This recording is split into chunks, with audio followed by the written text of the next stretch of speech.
precisamente de emprendimientos innovadores y escalables, es momento de hablar la segunda parte de nuestro Final Pitch. Hoy tenemos invitados muy especiales. Vamos a dar inicio al Final Pitch Venture Showcase de VC4E. Serie A, este es para la TAM, por supuesto. Aquí hay 3 startups que han quedado como finalistas que tendrán la oportunidad de presentar sus pitch en 5 minutos para un grupo de experimentados inversionistas que nos van a acompañar el día de hoy. Así que los voy a ir recibiendo uno a uno, por favor. Y también voy a invitar al escenario a Frédéric Visser, líder de la aceleración de VC4A, viene desde Francia. Bienvenida, muchísimas gracias. Ahí están los aplausos para hacer. Adelante. Muchas gracias. Muchas gracias. I'm Frédéric Visser.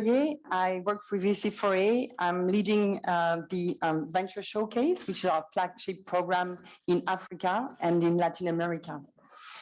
Yesterday, 4 amazing entrepreneurs presenting the solution they're developing to facilitate access to healthcare and financial services. Today, 4 more should be on stage, but actually one of them secured funding and sits with their new investors today. Before I leave the floor to these entrepreneurs solving problems that matters, I would like first to take the opportunity to thank the investors who sit with us in this room or could not make it. There's a lot of time and effort going into the selection process, and it is thanks to their expertise that we can present you today the most investable and impactful companies in Latin America. So thank you. Some of them are mentors. Others share their expertise and insight with the founders through investment readiness session. And it is exactly what we like to do and why we do it. Like Ben mentioned yesterday, connecting entrepreneurs with the capital, with the network, with the knowledge they need to develop themselves and grow their business, gives us a lot of satisfaction. 90% de la inversión en startup se va en 4 países. Me gustaría reconocer la gran ambición y el coraje del equipo de Cainco. Un aplauso por Julio, Luciana, Bruna, Fernando, Paola. Muchas gracias por su confianza a nosotros y su hospitalidad. Lastly, I would like to thank my colleagues, those who are here, Ben, Iris, Dante, Luz, but also those who are not here. It is thanks to our web developers that we can deliver on our mission every day. I received a lot of compliments on our platform, and I want to dedicate these compliments to them. Without further ado, I'll let Iris introduce you with 3 high potential, high growth ventures. Enjoy the show and don't hesitate to engage with them this afternoon. Thank you.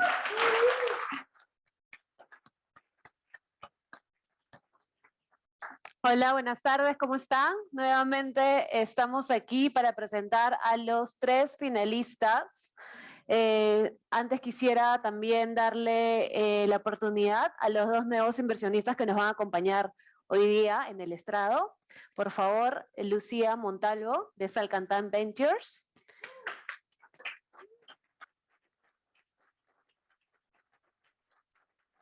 Lucía Montalvo, Vice President of Salcantán Ventures in Peru.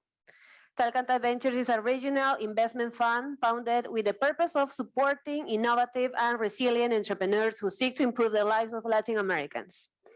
And also, I would like to introduce Daniel Porras, Investment Associate of Dalus Capital based in Colombia.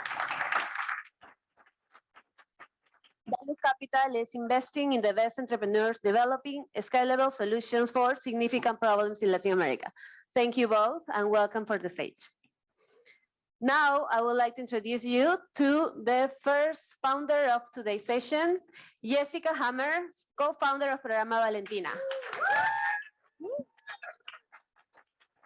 Programa Valentina is a hiring service improving the quality of the talent and entering the formal job market for companies in Latin America. Jessica? Thank you. Thank you. Yeah. You see it now? Perfect. Hi, I'm Jessica Hammer. I'm co-founder of Programa Valentina. Banks have a difficult time hiring people. They have outdated hiring services. They have big rotations.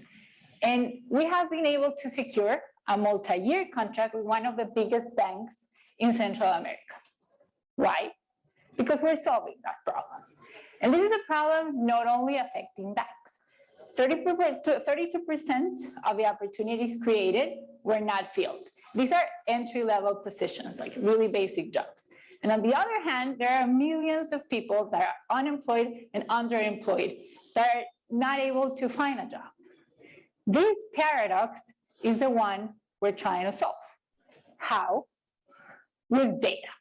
We have created a data collection and certification process of more than 500 data points and analytics to create more precise with jobs and positions.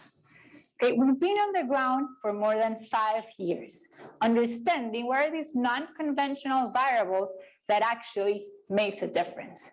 We know what works, we know how to measure it, and we're helping companies hire for potential rather than experience.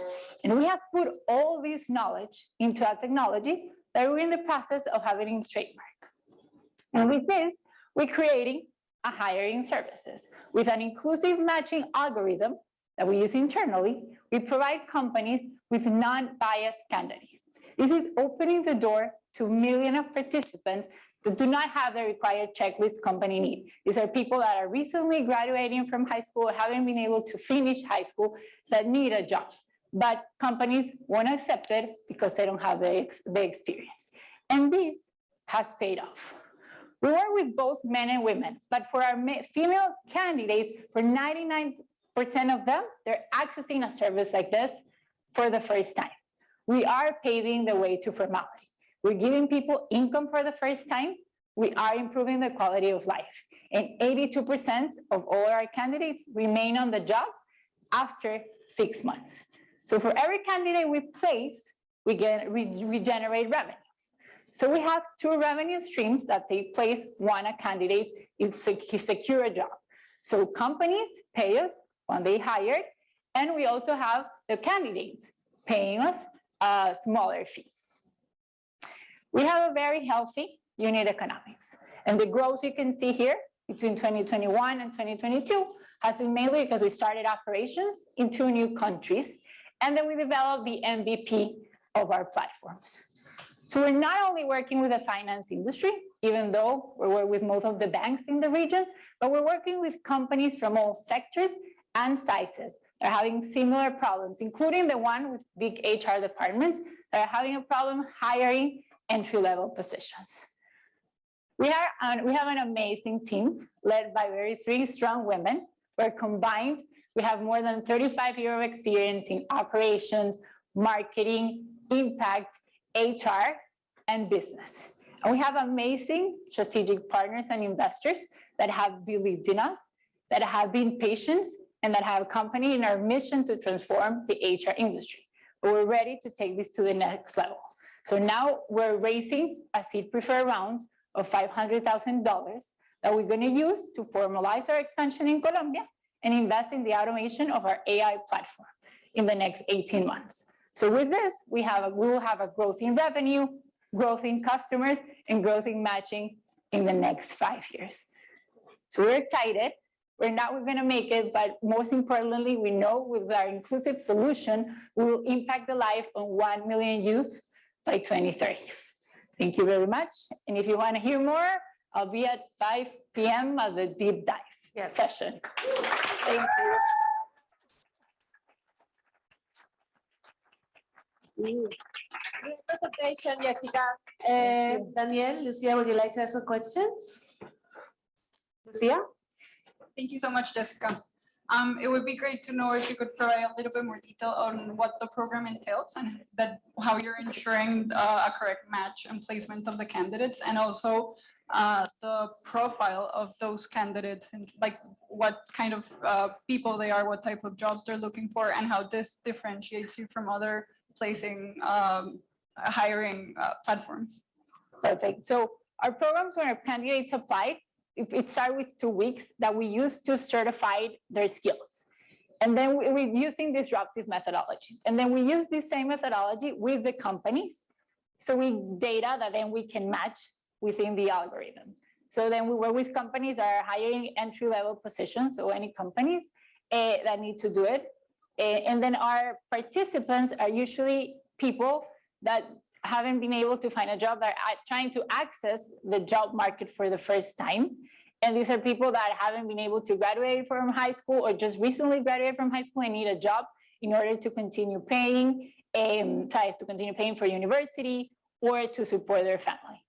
And I think the difference of our, like what we have with other is, first, we work with 2 parts of the equation. So we work with the companies, understanding and profiling, and then we work with the candidates and also the populations. A lot of the other platform, HR tech platform, work with professionals, people that already have degrees and they need a job. And what we're doing is we're working with population that is at starting, that are looking for their first job. No, congratulations, really big names on your clients. I wanted to ask you more about your acquisition strategy, both for how do you source the candidates, where do you find them, and how are you acquiring new companies? Perfect. So with the candidates, definitely social media has been our main platform. And we've also partnered with what we call semilleros, which are other NGOs, municipalities have been really big, that have all these young people that want to go, and definitely word of mouth. Those have been, and companies have been like a trabajo de hormiga, like work that started first like one company, and then again it's been word of mouth, and now like we've been really successful, and then so like companies are finally contacting us so we can provide them with more candidates. Perfect. Thank you so much, Jessica. Thank you. Un aplauso, por favor.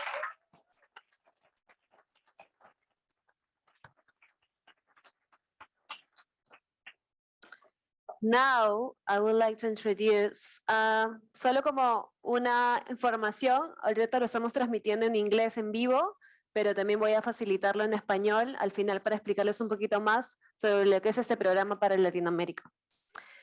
Here now is Hugo Garduño, co-founder and CEO of VCILAT.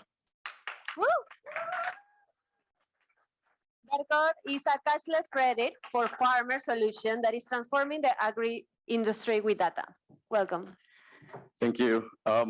Antes que nada, antes de pasar en inglés, agradecer a todos los presentes y principalmente al equipo de CAINCO y VC4E por hacer esto posible. Un aplauso al equipo. So, here we go. Agriculture is everywhere, you know, but even though it gives us so much, food, clothes, drinks, everything comes from there. The agriculture, modern agriculture, has farmers in a toxic cycle. There is all the processes are analog, meaning there is nothing digital. There is nothing with tech, big tech inside. So it brings no data. Financial institutions have very big problems financing our small, medium farmers, and this leads to a stagnation. So that's why we have the big mission of centralizing and digitizing all the flows of cash, of input of goods, but most importantly of information that happens in all the industry in a platform that connects the big main players in the whole sector. The input suppliers, the buyers of produce, the financial institutions, and the farmers. Now, this might sound super complex, but actually it's very simple. We solve this with cashless credits. It's a very simple process for our farmers. So a farmer enters to a platform where the farmer applies for a credit. We use an alternative score criteria to assess the risk of the farmers, specifically created for the agriculture sector.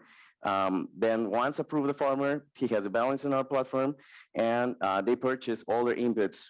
We distribute the inputs directly into their storages or wherever they work, and then the farmer pays back these credit with crops. So we connect the farmers with big main players, or maybe not so big ones, but connecting them with the final client. So this way we're creating and generating tons of data, tons of information, and moreover, financially viable system that actually makes the company keep growing. As we know, I mean, I'm not going to deep dive into this information because I saw that Bolivia is a very big country for agriculture. So we all here know the importance of agriculture in all the region. But here the important thing is that it keeps growing despite the fact and despite of all the challenges that the industry has. So it's like, wow, that the potential is just huge. And today the farmers, it's not like we're doing something like completely new. We're just doing something better. We're just renewing the process that they already have because the farmers already buy inputs. They buy inputs from tons of suppliers, but they do it through intermediaries, 2, 3, 4, 5 hands. Then they sell they get their financing through informal channels, right? Maybe at a 10% monthly interest rate, like unpayable. And then they sell their crops to not the final buyer, but to 2 or 3 intermediaries that the only affected ones, not only the farmers, but everyone here because the prices are keep raising, right? And we don't build a sustainable process for agriculture. So we are solving this with our processing all in a full stack platform. Now the current traction we have, it's been really, really good. I can tell you because we surrounded by a great team working with us. We already completed 4 productive cycles in Mexico. We've been deploying $4 million in these almost 2 years. We have a very controlled default rate because, as you know, it's a catcher's credit. So the farmer doesn't have the opportunity to spend the money on something else. They get the inputs, they pay back with crops. So we ensure it's a complete productive credit, right? We have operations in 17 states of Mexico. So we're pretty much covering a big part of the territory.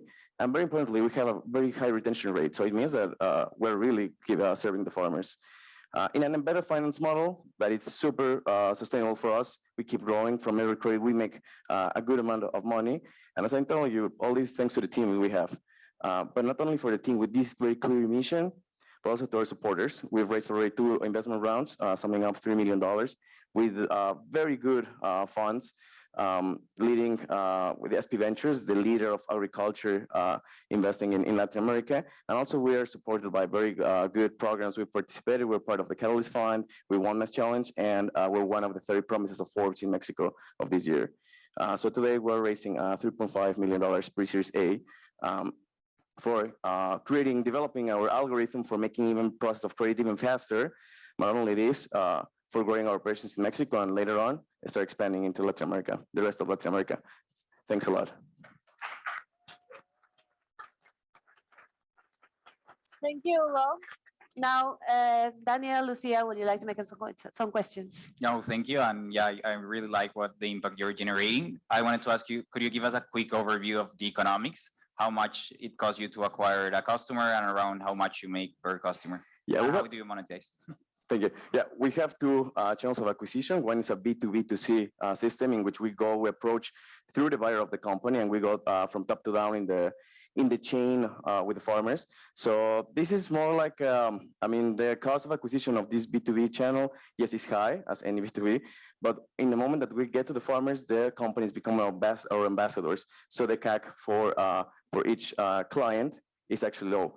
And now we just started our inbound strategies for acquisition of clients via social media. And today we have a CAC in this channel of around like $45, $47, which is very low compared to the LTV that each client gives us. I would be interested to learn more about your credit scoring model. You mentioned you use alternative data. It would be great to know what type of data you're looking into to understand your clients, and the money from the round, you're going to use it to improve this algorithm. So what are the new developments you're looking into? Yeah, well, I think one of the main problems of the banking is that they don't understand agriculture, and they're trying to put the agricultural farmers into the same systems as a manufacturing company or as any other company, when agriculture is a very precise industry. Sometimes the farmers arrive, even though they have a payment capacity of maybe $40,000 a year, and they move in their bank statements around $20 a month. So it's like the normal financing system does not understand the way the farmers work. So what we do is make a match of the productive information we get from general data, and moreover from the buyers of the crops, right? Then we also assess the productivity in the regions, and we also assess the climate risk that exists, and this information we gather it from the insurance companies we work with. So it's like a complete different panorama that allows us to be able to serve underserved farmers. And the algorithm today is for optimizing even better the process that we are doing right now, because if we want to scale, we got to do it faster. Great, thank you so much, Hugo. Thanks a lot. Great presentation.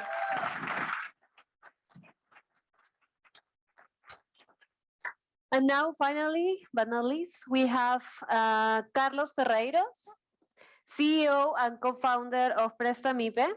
Prestamipe is the largest small business lending fintech in Peru. Welcome, Carlos.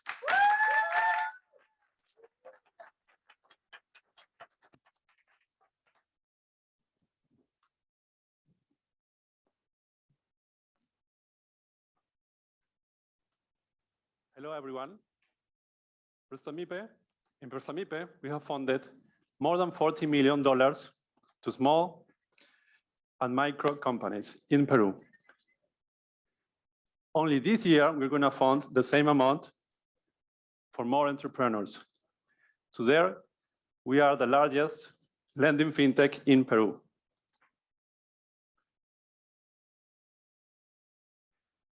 This is an actual client, a real client. She needed $20,000 to grow her business, but she faced many problems.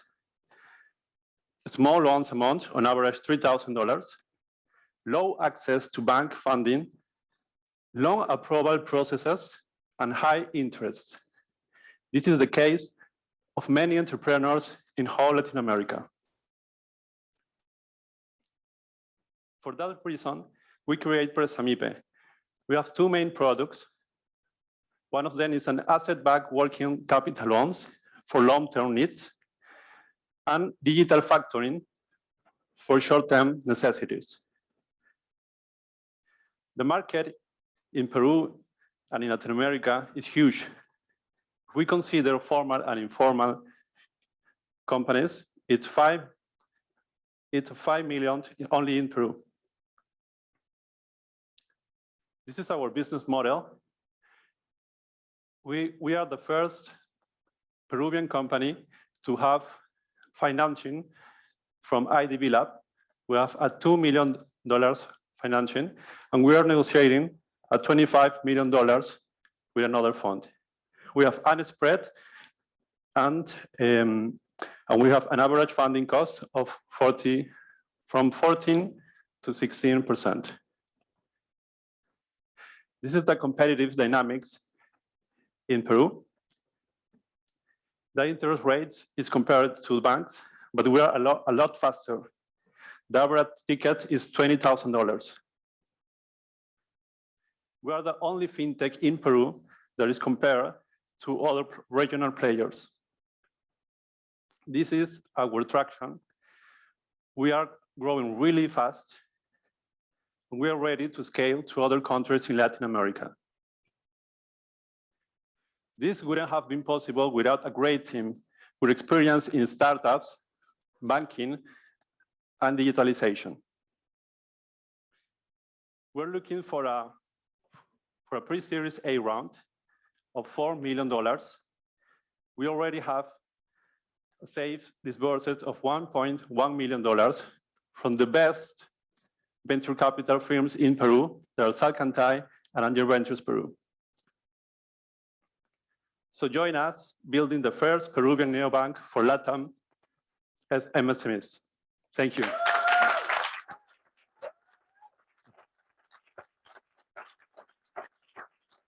Thank you so much, Carlos. Please, Lucia, Daniel, some questions. Great to see you here, Carlos. You guys are, I understand, are currently pivoting from the peer-to-peer model to the balance sheet lending model. So it would be great to understand the rationale for this change, and also what you're looking into your debt funding strategy, which is going to be critical for scaling the business. Yes, we have done some simulations that what would have happened if those crowd lending and peer-to-peer lending will happen with with this in the balance lending model, and we will have one a lot more. So it's a matter of it's more scalable as well because of we could disperse a lot faster. This gives a lot more value for the companies, and in the long term, you have an economic scale that is very interesting because the funding cost is going lower and lower when you have this unbalanced structure. So the funding strategies, we're talking to some of the biggest debt funding in the world. We're starting to have very interesting results. We have big amounts interested, and of course having the IDB lab is very important for us and an important label to have as well. Thank you. And I just wanted to ask you about if you could tell us more about the underwriting process and how the collateral helps you control the default. Yes. In the underwriting process, we have like a simulation for people who ask for a loan. So they can know like really fast, like in 2 minutes, if they can approve a loan or not. This is an interesting change from the traditional model or the banking model. So then our team has to call really fast the clients. We have a process with OKRs and KPIs that run really fast, and this is very important for entrepreneurs because they value a lot the time. The time of disbursement sometimes is more important than the rate. So we know that, and we have OKRs, KPIs, and all the process to give the best value to them. Thank you so much, Carlos, Lucia, Daniel, for joining us today. This is all for today. As Frederick said, I just wanted to say it again, explaining a little bit more in Spanish. El Venture Showcase, organizado por VC4E, está mostrando los 8 finalistas de toda Latinoamérica. Nosotros tuvimos 377 aplicaciones de 18 países y hoy hemos seleccionado 8, de las cuales 7 están aquí con nosotros. Una ya logró cerrar la inversión, por eso se encuentra firmando, se encuentra viajando y es un caso de éxito definitivamente para el programa. Esperamos poder replicarlo el próximo año y los años siguientes con diferentes enfoques, enfocado en mujeres, enfocado en Impact Investment. Así que los invitamos a todos para que puedan revisar nuestra página web VC4E.com, puedan aprender sobre los programas que estamos lanzando, aceleradoras, Startup Academy, Mentorship Marketplace. Hay muchas oportunidades para todos, no solamente como emprendedores, sino también como inversionistas. Así que muchas gracias por su atención y hasta la próxima.